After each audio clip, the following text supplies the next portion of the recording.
A multistage centrifugal pump transports fluid at a much higher discharge pressure by using two or more impellers. The main components of a multistage centrifugal pump consist of the following: the casing, shaft, impellers, bearing housing, driver, volute chambers, suction port, and discharge port.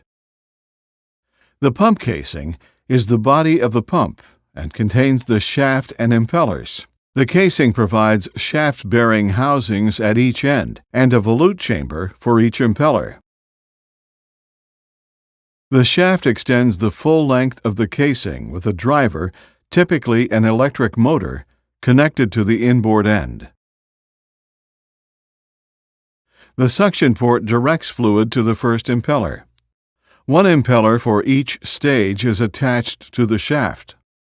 Each impeller fits into a volute chamber in the casing. A stage is composed of a rotating impeller and a stationary volute in the casing chamber. Fluid exits the pump from the discharge port. Fluid enters the first chamber at suction line pressure and leaves the first impeller's outer edge at an elevated pressure.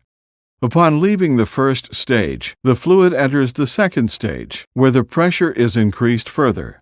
Each succeeding stage increases the pressure of the fluid.